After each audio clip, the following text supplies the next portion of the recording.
Hello students, welcome back to JET point. Last lecture में हमने intermediates देखा था और किस तरह से न्यूक्लियोफिलिक और न्यूक्लियोफाइल्स को हमने उसके एग्जाम्पल्स और क्या होते हैं वो उनके टर्म से उनकी मीनिंग और उनका क्या काम है वो हमने देख लिया था। और उसी के साथ साथ हमने कई एग्जाम्पल्स भी देखे थे न्यूक्लियोफिलिसिटी के और इलेक्ट्रोफिलिसिटी के, और हमने एक एक शब्द समझाया था कि इलेक्ट्रोफाइल्स और न्यूक्लियोफाइल्स होते क्या हैं।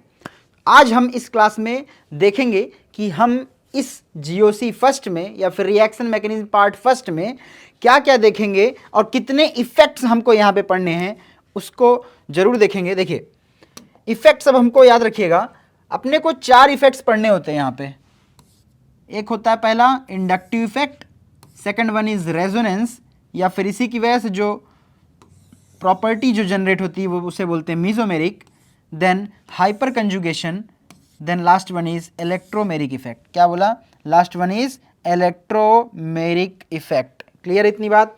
4 चीजें मतलब 4 इफेक्ट्स के बारे में हम यहाँ पे पढ़ेंगे। पहला inductive effect, second one is resonance और इसी के रेजोनेंस के कारण जो इफेक्ट जनरेट होता है उसे बोलते हैं mesomeric, then third one is hyperconjugation and fourth one is electromeric effect. क्या बोलते हैं? Fourth one is electromeric effect. इतनी बात क्लियर है क्या?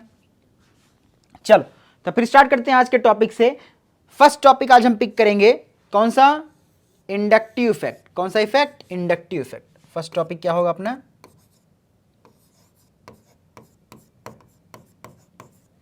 Inductive effect. आइए देखते हैं कि आखिर ये इंडक्टिव इफेक्ट है क्या। ठीक है, चलिए सबसे पहले हम समझते हैं कि आखिर ये इंडक्टिव इफेक्ट है क्या।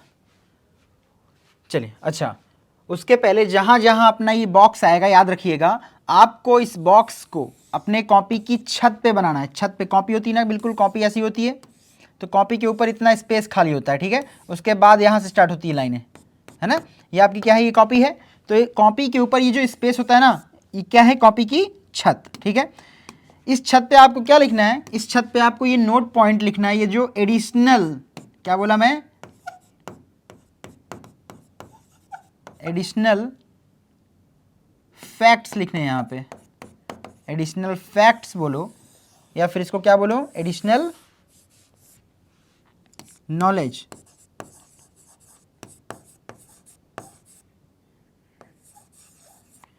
एडिशनल फैक्ट्स बोलो या फिर एडिशनल नॉलेज बोलो, इसको हम कहाँ लिखेंगे? कॉपी की छत पे। इतनी बात क्लियर है क्या? चलो, उन्हीं एडिशनल नॉलेज में से आज हम पहला फर्स्ट पॉइंट देखते हैं। क्या है? हमको कुछ ईएन वैल्यूज जो याद करके रखनी है, ऐसी ईएन की वैल्यूज जो हमें कंफर्म या फिर बहुत ही जरूरी है और हमको याद ही करके रखना है। देखो उनमें से देखो इलेक्ट्रोनेगेटिव वैल्यूज कौन कौन सी? हाइड्रोजन की याद रखनी है 2.1, कार्बन की 2.5, नाइट्रोजन की 3, क्लोरीन की 3, फ्लोरीन की सबसे ज़्यादा 4। देन आपको sp2 हाइब्रिडाइज्ड कार्बन की देखनी है 2.25, देन sp कार्बन की देखनी है 3.25। इतनी बात क्लियर है क्या? इतनी बात क्लियर है? चलो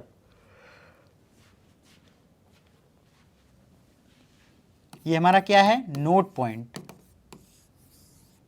क्या है हमारा? ये हमारा नोट पॉइंट है जो हमें याद ही होना चाहिए और इसको आपको कॉपी की छत पे लिखना है। इतनी बात क्लियर है क्या? चलो अगर आप लिख रहे हो तो लिख लो साथ साथ, वरना इसके स्क्रीनशॉट मारो, खत्म करो। चलो आगे बढ़ते हैं, चलें आगे। चलो नाउ नेक्स्ट वन देखो। नेक्स्ट वन इज क्या है? इंडक्टिव इफेक्ट आखिर होता क्या है, इसको हम अच्छे से देखते हैं और समझते हैं। देखो आखिर इंडक्टिव इफेक्ट है क्या? देखो पार्शियल, क्या बोला मैंने?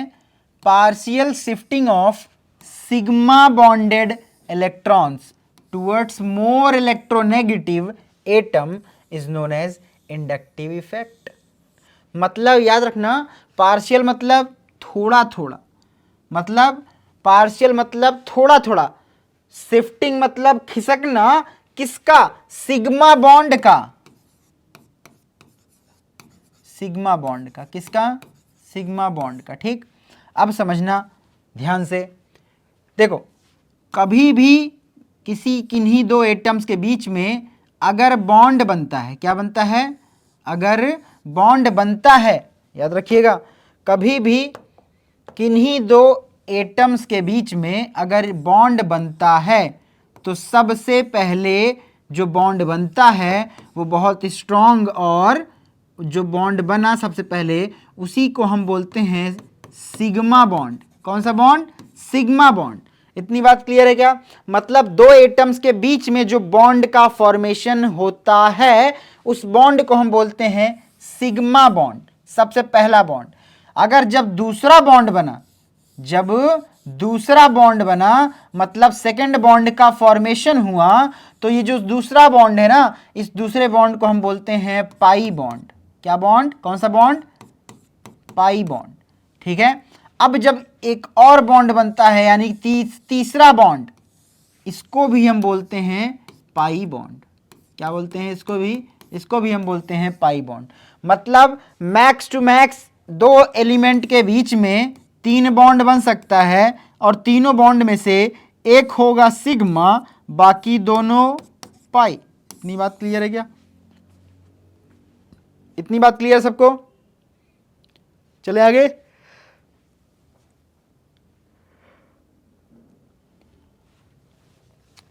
इसी की एक और डेफिनेशन देखो, कह रहा है कि partiality developed in the carbon chain due to the introduction of more EN atom is known as inductive effect. बिल्कुल ध्यान समझो। देखो बेटा, मान लीजिए अपने पास एक कार्बन, ये रहा एक कार्बन, इस कार्बन से अटैच दूसरा कार्बन, इसी कार्बन से अटैच तीसरा कार्बन। ठीक है। इन कार्बन की चेन से अटैच्ड एक हाइपोथेटिकल जेड एटम अटैच है। कहां पे? टर्मिनल पोजीशन पे, मतलब किनारे। और ये जो जेड एटम है ना, इसकी इलेक्ट्रोनेगेटिविटी की वैल्यू सबसे ज्यादा है, कार्बन के कंपैरिजन में बहुत ज्यादा है। क्लियर है क्या? Greater than carbon. ठीक है। अब अगर कुछ लोगों को ना समझ में आ रहा हो कि आखिर ये ईएन है क्या, तो मैं बताना चाहूंगा ये है इलेक्ट्रोनेगेटिविटी। क्या? इलेक्ट्रोनेगेटिविटी। इसका मतलब होता क्या है? इलेक्ट्रोनेगेटिविटी का मतलब यह है कि ऐसा कोई एलिमेंट या ऐसा कोई नॉन मेटल जो सामने वाले का, ऐसा कोई एलिमेंट जो अपने सामने वाले एलिमेंट के इलेक्ट्रॉनों को लेना, जबरदस्ती छीन ले, बाई फोर्सफुल या पावर, उस ताकत को बोलते हैं इलेक्ट्रोनेगेटिविटी। देखो, अब Z की ईएन इन तीनों कार्बन के कंपैरिजन में बहुत ज्यादा, तो ये वाला कार्बन, मान लो ये वाला कार्बन को हमने नाम दिया फर्स्ट कार्बन, इसको दिया नाम सेकंड, इसको दिया थर्ड। तो फर्स्ट वाले कार्बन पे जो लगा फोर्स Z की तरफ वो बहुत ज्यादा, मतलब इस पे जो पोलैरिटी आई, मैंने बोला डेल्टा पॉजिटिव। क्यों? इसके इलेक्ट्रॉन्स इसने खींच लिए ना, तो इसके इलेक्ट्रॉन्स पार्शियली शिफ्ट हो गए इधर को। क्लियर है क्या? जब इधर जाने लगे इलेक्ट्रॉन्स तो इसके ऊपर पार्शियल पॉजिटिव चार्ज भी तो आने लगेगा ना, क्योंकि अभी कंप्लीट पॉजिटिव नहीं आएगा, मतलब पूरे इलेक्ट्रॉन्स नहीं चले गए, थोड़े गए हैं, जा रहे हैं, इसलिए पार्शियल पॉजिटिव। ठीक है। इसी तरह जब इससे यहां गए तो इससे यहां जाएंगे, तो इस पे भी पार्शियल पॉजिटिव, इस पे भी पार्शियल पॉजिटिव। लेकिन याद रखना कि सबसे ज्यादा कोई खिंचता हुआ महसूस करेगा तो वो सबसे नजदीकी वाला कार्बन। इस वजह से इंडक्टिव इफेक्ट का सबसे कोर पॉइंट, क्या मैं बोलूं, इंडक्टिव इफेक्ट का सबसे ज्यादा कोर पॉइंट बोलो, या फिर बोलूं मैं मोस्ट इंपॉर्टेंट पॉइंट। क्या बोला मैंने? Most important. इंडक्टिव इफेक्ट का मोस्ट इंपॉर्टेंट पॉइंट क्या होगा? इंडक्टिव इफेक्ट का मोस्ट इंपॉर्टेंट पॉइंट होगा क्या? कि I effect is inversely proportional to the distance. मतलब देखो ध्यान से, अगर इंडक्टिव इफेक्ट को आपको बढ़ाना है, क्या बढ़ाना है? अगर आपको इंडक्टिव इफेक्ट बढ़ाना है तो आपको नजदीकियां कम करनी पड़ेंगी। अगर आपके बीच में दूरी बढ़ गई, अगर आप, या फिर इसी उल्टा बोलो, अगर आपके बीच में दूरी बढ़ गई तो आपके बीच में इंडक्टिव इफेक्ट कम हो जाएगा। बिल्कुल ध्यान समझिए कैसे। देखो, ये जो Z एटम से अटैच वाला कार्बन है ना, ये एकदम नजदीक है, तो डिस्टेंस कम है, तो इस कार्बन पे इंडक्टिव इफेक्ट सबसे ज्यादा महसूस होगा। ठीक है, इसी तरह हम कार्बन थर्ड की बात कर लें तो ये कार्बन की डिस्टेंस, इसका डिस्टेंस बहुत ज्यादा है, तो मैं कह दूं क्या कि फिर इसका इंडक्टिव इफेक्ट बहुत कम होगा, क्योंकि ये बहुत दूर है, तो इंडक्टिव इफेक्ट इस पे महसूस भी बहुत कम होगा। इतनी बात क्लियर है क्या? यही था इंडक्टिव इफेक्ट। होप करते हैं सबको समझ में आया होगा। बिल्कुल, देखें इस पॉइंट्स में, अगर इसमें इस पेज स्लाइड में आपको कुछ भी लिखना है तो आप प्लीज नोट करें, हम आपको इसके लिए दे रहे हैं 15-20 सेकंड, आप नोट करें, या फिर स्क्रीनशॉट लेना तो स्क्रीनशॉट लो, फिर आगे बढ़ें। एक बात ध्यान रखना, देखो क्या चीज, ये जो इंडक्टिव इफेक्ट है ना, ये एक तरह का रिलेटिव टर्म है। Inductive effect is a relative term, so the reference atom is taken is hydrogen and its inductive effect and its inductive effect is considered as 0, और इसका इंडक्टिव इफेक्ट 0 कंसीडर किया जाता है। इतनी बात क्लियर है क्या?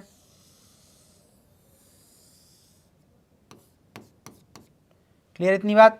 चलो अब क्या कह रहा है, देखो, due to inductive effect two types of groups develop. समझना, देखो इंडक्टिव इफेक्ट जो है ना, एक तरह का रिलेटिव टर्म है, जिसमें हम हाइड्रोजन को एज अ बेस मानते हैं, जिसकी इंडक्टिव इफेक्ट की वैल्यू हम 0 मानते हैं। समझो, इस इंडक्टिव इफेक्ट की वजह से हमारे पास 2 ग्रुप जनरेट होते हैं, ध्यान से समझे। एक होता है प्लस आई ग्रुप, क्या होता है, एक होता है अपना प्लस आई ग्रुप, दूसरा है अपने पास माइनस आई ग्रुप। प्लस आई ग्रुप वाले ऐसे एटम्स होते हैं, ऐसे एलिमेंट्स होते हैं या ऐसे कंपाउंड होते हैं जो इलेक्ट्रॉन डोनेटिंग या फिर इलेक्ट्रॉन रिलीजिंग का काम करते हैं। क्या काम करते हैं? जो काम क्या करते हैं, इलेक्ट्रॉन को देंगे, इलेक्ट्रॉन को डोनेट करेंगे, मतलब इलेक्ट्रॉन को देंगे। कौन से? प्लस आई ग्रुप वाले। और सेकंड क्या है, माइनस आई ग्रुप, जिसको हम इलेक्ट्रॉन विड्रॉइंग ग्रुप या फिर इलेक्ट्रॉन एक्सेप्टिंग ग्रुप भी बोलते हैं। ये कैसे ग्रुप हैं? ये वो ग्रुप वाले हैं, एलिमेंट या एटम है या कंपाउंड है, जो इलेक्ट्रॉन को लेते हैं, विड्रॉ करते हैं, या फिर मैं कहूं इलेक्ट्रॉन को एक्सेप्ट कर लेते हैं। क्लियर इतनी बात आज से? ये इलेक्ट्रॉनों को ले लेंगे, लेकिन ये ऐसे ग्रुप हैं जो इलेक्ट्रॉन को दे देंगे कहीं भी चिपकने के बाद। इतनी बात क्लियर है क्या? चलो, अगर इतनी बात क्लियर है तो लास्ट देखो, लास्ट चीज, आपको ये सीरीज याद ही होनी चाहिए। अगर ये सीरीज नहीं याद है तो आप क्वेश्चन नहीं कर पाओगे, मेरी गारंटी है। देखो ध्यान से, प्लस आई सीरीज याद करने का सिंपल तरीका देखो, सबसे कम हाइड्रोजन का होता है, अभी बताया मैंने, बेस लिया था इसकी प्लस आई की वैल्यू बिल्कुल 0। देन हाइड्रोजन का ही क्या है, आइसोटोप ड्यूटेरियम, देन उससे ज़्यादा ट्रिटियम, देन उससे ज़्यादा देखो CH3, देन देखो H की जगह आप D लगा दो, क्योंकि ड्यूटेरियम आया तो H के बाद ड्यूटेरियम तो लगा दो CD3, ड्यूटेरियम के बाद ट्रिटियम था तो D की जगह लगा दो T, बोले तो CT3, देन उसके बाद CH2 CH3, then CH CH3, then उसके बाद टर्शरी मिथाइल। समझो, एक CH3, 2 CH3, 3 CH3 एक कार्बन पे लगे, तो फिर उसके बाद देखो COO नेगेटिव, देन उसके बाद O नेगेटिव। O नेगेटिव का प्लस आई इफेक्ट सबसे ज्यादा। क्लियर इतनी बात? याद हो जाएगी ये सीरीज? चलो याद हो जाएगी क्या? स्क्रीनशॉट लो और साथ साथ बोलो, क्या ये सीरीज याद हो जाएगी? चलो चलें आगे। नेक्स्ट देखो, नेक्स्ट है minus I series. Minus I series देखो, सबसे ज्यादा क्या, NF3 प्लस का सबसे ज्यादा minus I effect, then NR3, then NH3, then NO2, उससे कम C triple bond N, cyanide isocyanide, then ये कार्बोक्सिलिक वाला COH, देन X बोले तो halogen family, then halogen family है। एक्स में भी क्या ऑर्डर बनेगा, सबसे ज्यादा F, then Cl, then Br, then I, then उसके बाद OH, then C triple bond CH, then NH2, then सबसे कम, देन PH, देन सबसे कम होगा अपना CH ट्रिपल बॉन्ड CH2, मतलब C2H3। क्लियर इतनी बात? चलो इतनी बात क्लियर है क्या? चलो देखो फिर से एक छत पे, कॉपी की छत पे लिखने वाला पॉइंट आ गया, नोट पॉइंट। नोट पॉइंट लिखें, क्या लिखें? Order of bond length, bond length की ऑर्डर देखो क्या होगी, सबसे ज्यादा CH का होगा, देन CD का होगा, देन CT का होगा, यानी जो ट्रिटियम है वो सबसे कम सबसे छोटा बॉन्ड बनाता है, देन ड्यूटेरियम, देन हाइड्रोजन, मतलब कार्बन और हाइड्रोजन के बीच का जो बॉन्ड लेंथ होगा वो सबसे ज्यादा होगा। क्लियर इतनी बात? देन इस सीरीज को आप याद करना, नेक्स्ट लेक्चर में इसके क्वेश्चंस करेंगे, उस क्वेश्चंस के लिए मैं यहां पे हिंट दे रहा हूं अभी से। ये क्या है? Hint. First look for distance, if distance is same then compare I effect. बताऊंगा इस पॉइंट को नेक्स्ट लेक्चर में। आज के लेक्चर में इतना ही। उम्मीद करता हूं आपको इंडक्टिव इफेक्ट बिल्कुल क्लियर हो गया होगा, एकदम क्रिस्टल। बिल्कुल आप इस लेक्चर को एक बार आराम से देखेंगे तो आपको और भी समझ में आएगा। इससे रिलेटेड सारे क्वेश्चंस अगली क्लास में होंगे कि किस तरह के और कितने टाइप के क्वेश्चंस बन सकते हैं। हम हर तरह का हर टाइप क्वेश्चन कराएंगे, उसी में अपना प्रीवियस ईयर क्वेश्चंस जो नीट और जेईई में आए हैं वो भी हम इंक्लूड करेंगे नेक्स्ट लेक्चर में ही। क्वेश्चंस देखते हैं बहुत अच्छे से, और बाकी मिलते हैं आपसे नेक्स्ट लेक्चर में। कोई भी आपका डाउट हो या कमेंट जो भी हो आपका, आपके दिल में जो भी ना समझ में आया हो, आप उसे कमेंट सेक्शन में डालें, उसका जवाब हम बहुत जल्दी देंगे। मिलते हैं आपसे नेक्स्ट वीडियो में, तब तक धन्यवाद, थैंक यू।